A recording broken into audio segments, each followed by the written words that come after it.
African American women spend billions every year on black hair products. Even though they only make up 10% of the American population, they buy 70% of all wigs and extensions purchased here in the United States. It's very important. They take their last dime to get their hair done. They go hungry before they let their hair go to look bad. My journey into the world of black hair begins in Oakland, California, at the Black Hair Extravaganza. Put your hands together. Somebody say, unleash the dragon. When you look at her, it's like her crown. She's a queen, you know, so she needs like extra pieces and braids and big hair. It's like a crown. I just feel, you know what I'm saying, your hair important. If your hair messed up, you feel me, brothers ain't gonna try to get at you, females gonna knock you, you feel me? Basically, you gotta have your hair tight. What? And for the big sisters, we represent too. What is it? What is it? What is it? What is it? Come on. Come on, Ronnie, show what you made out of, baby. We express our beauty. In fact, the Bible speaks to us about our hair being a treasure. So it's just something we've always kept in our culture. But with that huge market, who controls it? Where does the money end up? Where do the billions go? I decided to try to find out here at the Black Hair Extravaganza. Follow the money. Thermal mist is for your heat style. You never use it? It's awesome. Step 3. Apply the thermal straightening ball. Section the hair into... We think the African American style is very big business. Almost every week they change the style for hair. Everybody wants to be a part of our market because we're the #1 consumer. We spend 10 to 1 on anybody in hair. In the retail market right now, majority of the retail stores are ran by Koreans. And more of the Korean stores that are ran by, the 90%, are supported 100% by black African money. It's so unfair, you know, that they take our money. But once again, part of it is our blame. We allow what happened. Is this true that the Koreans dominate the black hair industry? What you're looking at is one of the Black Beauty Supply magazines that inform people who are interested in black hair products. All the ads and articles are about African Americans and their hair. And even though all the information is about blacks, half of this magazine is in Korean.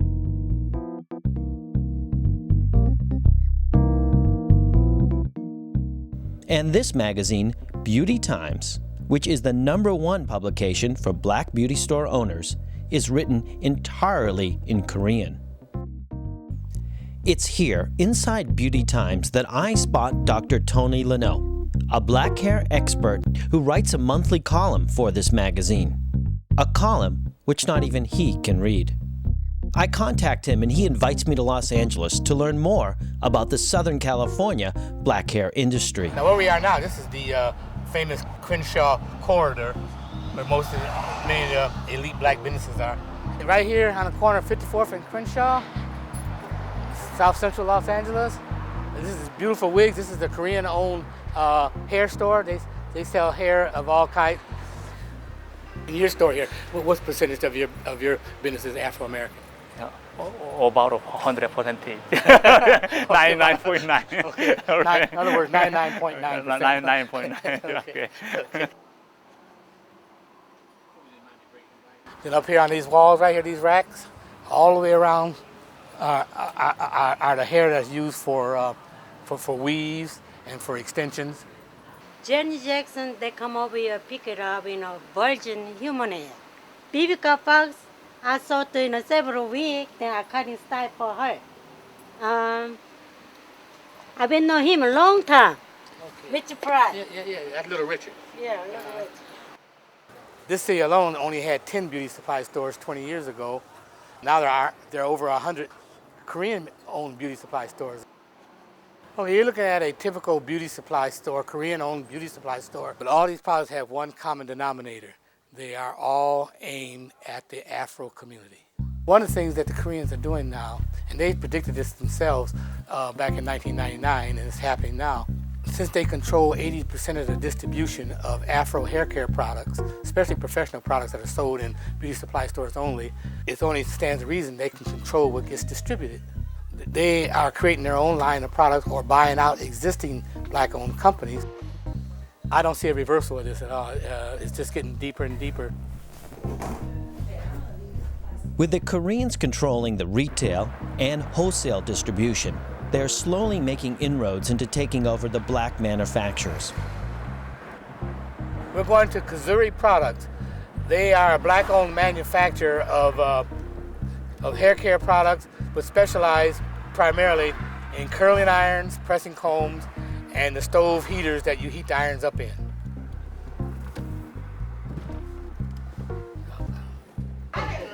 This is Lucky White, who owns Kazuri along with her husband.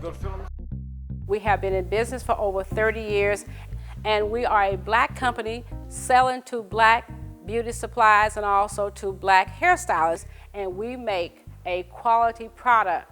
Everyone look at our product as being the best in the industry. However, since the Asians have been here, they are cutting us out, telling us that our product is not in demand any longer.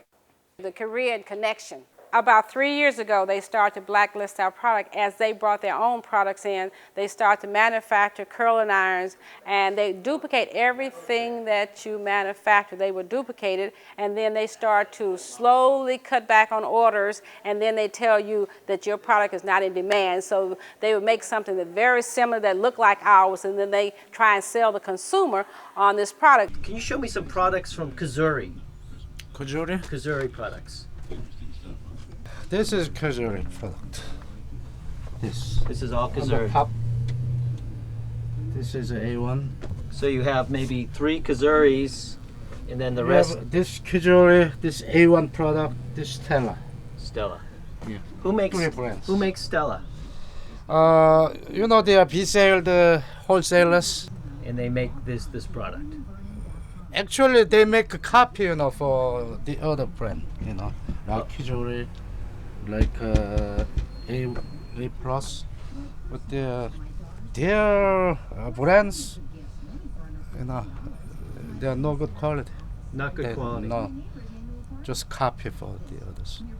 They are really trying to shut us out of the industry. They're telling you they will no longer distribute your product in these stores?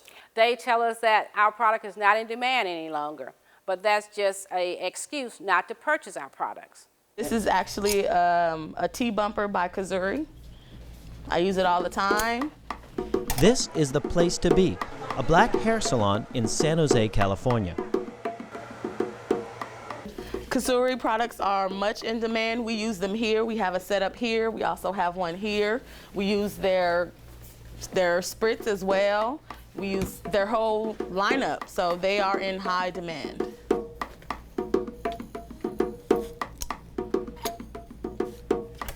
We have to look at saving our community as well as saving this industry. We are a nation within this nation, and we're just giving everything away. And we cannot do that any longer. We have to stand up and fight. We are beautiful black people. If we have to wear our hair short, so be it. Let's wear it short, but let's get this under control where we control the industry and not let someone else come in and then set up and take all our revenue out of the community. But can Mrs. White and other black manufacturers fight back against this? New Star Beauty Supply, the largest wholesaler of black beauty supplies on the West Coast. New Star also manufactures their own products for sale to the ethnic market. Mr. Moon is manager of New Star. We are the #1 biggest the ethnic distributor. In the West Coast? Yes. You guys are? Mm-hmm. We trying to like one-stop buying now. We took them as being a friend, and that they would not come in and try and take over the whole industry, but that's what they have done. They got in, now they control it, and they are really, boasting about it, and they are talking about it, and then they are laughing at us all the way to the bank. Thank How do the Korean retailers get the money to start up these beauty supply stores? To find out, I traveled to the University of California at Berkeley and spoke with Professor John Lee. Many of the ones that started recently came from South Korea that was much more enriched. So by selling their farm or by selling their apartment, they could have this initial pot of money to start relatively small businesses in urban areas. Furthermore, they had encouragement, sometimes quite explicitly in terms of funding by relatives, friends, and other sorts of religious or whatnot networks to provide them with money to start their business. So it's fair to say that there are all sorts of formal and informal means by which Korean Americans and South Korean business people dominate the market and are implicitly unwilling to let competition challenge their dominance. So the two magazines, they're all in Korean. Mm-hmm. I mean, does that seem like fair business practice? Yeah, well, as I said before, this is one of the mechanisms by which South Koreans and Korean American merchants ensure the domination of the market. It's OTC.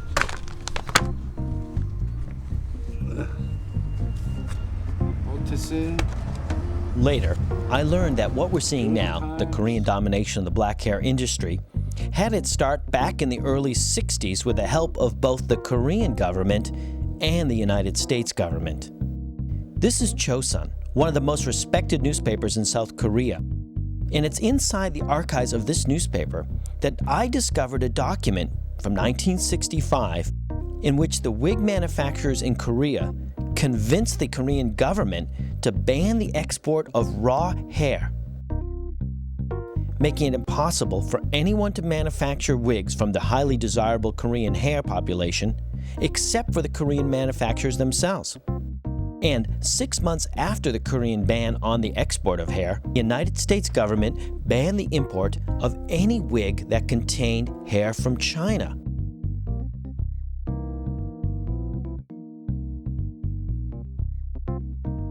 This ban on Chinese wigs virtually locked in the wig business for these South Korean merchants. So it seems that what we're seeing today, the Korean domination of the black hair industry, had its start with the help of both the Korean and the United States government almost 40 years ago.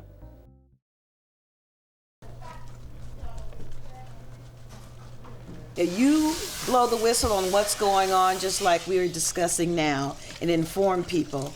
They'll be surprised and delighted too. Well, I think people are informed, but I mean, black people as a whole, they just don't have much unity as Koreans do, or any other race. It just doesn't have much unity. As a whole, we don't stick together.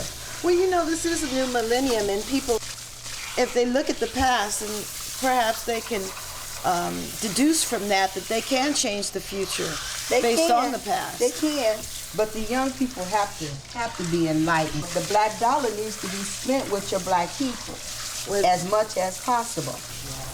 We kind of take each other for granted sometimes, but I think when things like this happen, we always seem to come together like other tragedies.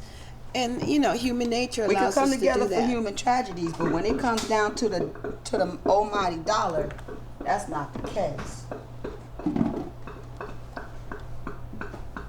They did not seem to pull together for the dollar. Denny's Restaurant, Oakland, California.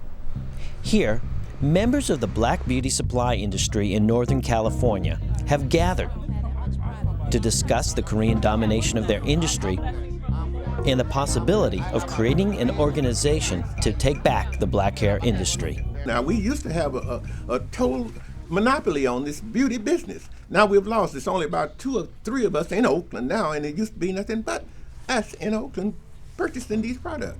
Most of the beauty supplies in the Bay Area, Korean beauty supplies, they have organizations. And their organization, most of the time, they tell who to sell and who not to sell. Like 5 years ago or 4 years ago, when micro yak was so popular and so hot, they wouldn't sell to me.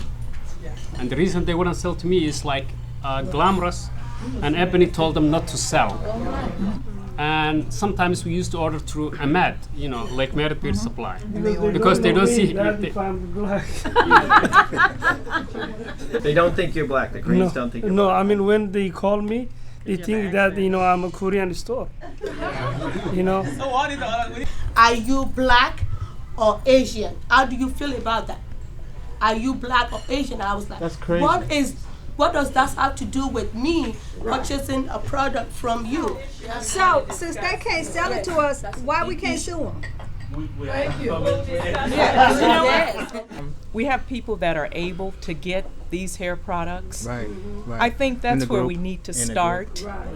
And then we go to the next level, because if they don't want to sell to you, they will figure out a way not to sell to you. A lawsuit will just make them even stronger-willed about it. The way I'm looking at it, if you walked into Macy's discriminated against you, what would you do? Well, when it's a whole different world. You have more. Okay. If you don't tell me nothing, I'm gonna keep doing it. Okay. Lawsuits may get their attention. Bad publicity may get their attention, but you know what will get their attention? Money. If your money does not go to them and it goes to somebody else, and then once you start giving money, you start swaying the way they think.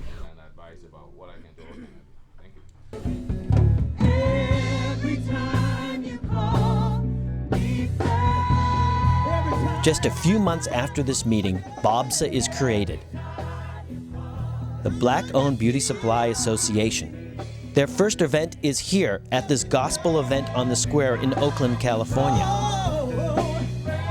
It's here that they begin to raise awareness of the black hair issue and promote a hair show. I'm from Dallas. I got my hair from Korean Beauty Supply. What do you think about what they're trying to do? I think that is great. I am just so on board with that. We are a black-owned beauty supply, and what we are, $10 in Dallas, in Texas. We are all about supporting black-owned businesses, and we complain about that a lot, that there aren't any black-owned beauty supplies in Texas. So, I think it's great. I think it's great. I think it's about time. I just think it's very interesting. I got a little information about it. They had a little line card that gave me names of different people in different areas, which is very helpful. And then they are under association with these are reputable hairdressers. So, and that's important to me because your hair is important.